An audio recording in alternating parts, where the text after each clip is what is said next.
The holidays have finally left the building and we can all get back to normal. If you're like me, you could use a little kitchen relaxation. I'm not talking about not cooking at all. I'm just talking about a couple end of the busy workday meals that, well, almost cook themselves. Today, I'm going to show you how to make an easy chicken and rice skillet dinner a la Uncle Ben, and a maple-glazed candied carrot casserole that's going to cook itself while I make the chicken. Let's get started. When I was a little girl, you couldn't pay me to eat a cooked carrot. But when my mother tossed them with maple syrup and melted butter, then roasted them in the oven, I couldn't wait to get to the dinner table. This recipe is so easy, it's not even a recipe. About the only trick to it is knowing how to cut the carrots. I've peeled 2 pounds of carrots today, and I'm cutting them on the bias. Cutting them on the bias just means cutting them on an angle, which gives them a larger surface area for roasting and caramelization. On the other hand, if you ever see a recipe that calls for coining carrots, all that means is cutting your carrots straight across into little coins.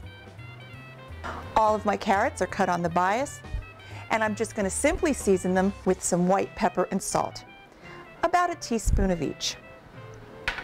I've melted 4 tablespoons of butter in the microwave. I'm going to drizzle that right over the top,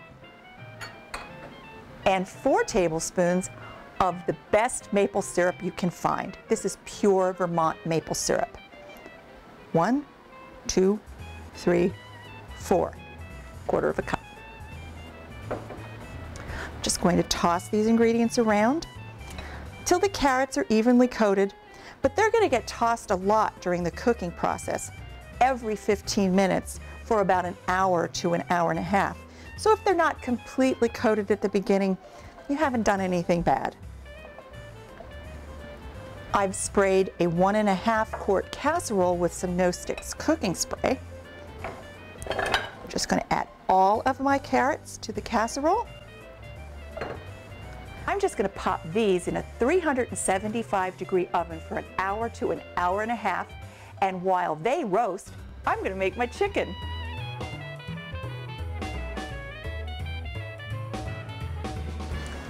Uncle Ben's converted rice has been around for a really long time, and my grandmother used it all the time.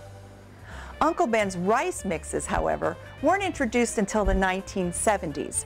This one, 1972. In 1974, I got married, and by the 1980s, I was raising 3 kids, and Uncle Ben's long grain and wild rice mix was a staple in my pantry. In fact, it's my 3 boys who named this recipe Uncle Ben's Chicken. I'm starting with 3 large, meaty, boneless, skinless chicken breasts, and I've used kitchen shears to trim them of all visible fat. The next thing I did is I cut them in half lengthwise to make 6 portions. You know I don't like to handle chicken goo, so I've placed these inside of a 2-gallon food storage bag. After that, now I've lightly pounded these already, but you want to pound them all out a little. And the key to pounding a nice chicken breast like this is you don't want to smash it to smithereens. You just want to tenderize it. You want it to get to be to the point where it's just about 1/3 of its original size. Now what I'm going to do, which again is going to keep this pretty mess free for me, I'm just going to open up this bag with my shears.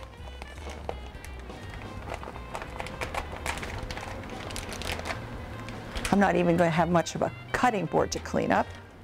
And I'm going to sprinkle the top surface of all these with a little bit of Wonder flour. All-purpose flour will work just fine. And I'm using a fresh grinding of sea salt and a fresh grinding of peppercorn blend.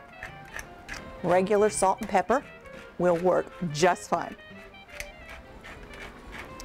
Now what I'm going to do is I'm just going to let these sit opened up like this for about 5 to 10 minutes. What that's going to do is allow all of this flour to absorb the excess moisture from the chicken, and when we put it into our saute pan, it's going to give it a nice golden crunchy crust. I've melted 6 tablespoons of butter in a 10-inch wide deep skillet. And the skillet is kind of important to this recipe because the rice is going to be added, it's going to cook all in the same skillet, so we need a lot of room for that. I'm just going to place all of these pounded chicken breasts next to each other, floured side down in this skillet. Just give me a second. They stick a little bit to the plastic, but that's no big deal. 6 of them fit beautifully in here.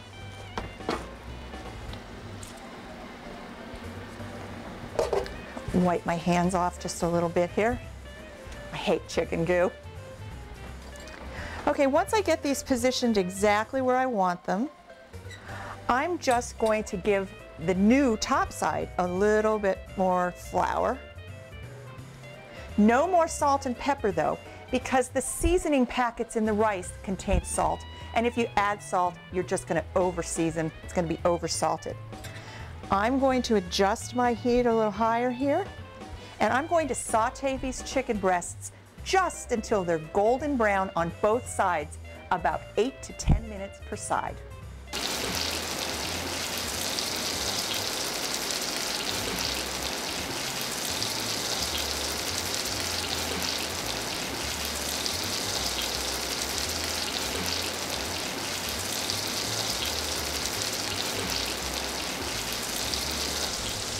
Oh, my chicken is golden brown on both sides. It smells wonderful. I'm just going to add a cup of white wine to the bottom of this pan to kind of deglaze it. Yes, you can use chicken stock or even just a little bit of extra water, but it's the end of a long, hard work day. And if it's good enough for me, it's good enough for my chicken.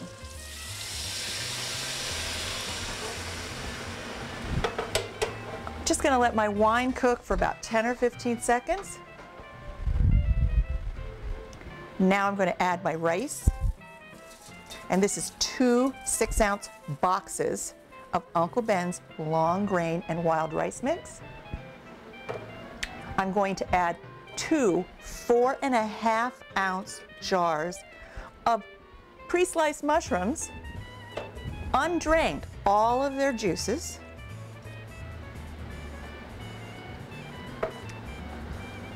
Both of the seasoning packets, which is why we didn't season the second sides of our chicken, because there's a lot of bouillon and salt in here.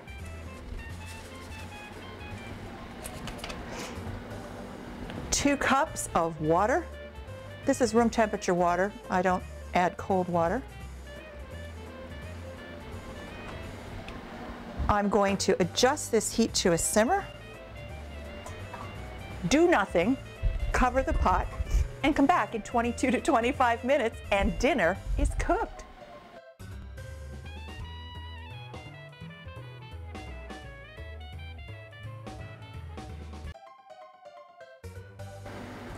Like I always do, a few days ago I posted these recipes on my Kitchen Encounters website. What I wasn't prepared for were all of the emails and comments I got from people who wanted to share their stories and their family recipes for this beloved rice mix. To add this recipe to your recipe box, just go to my website.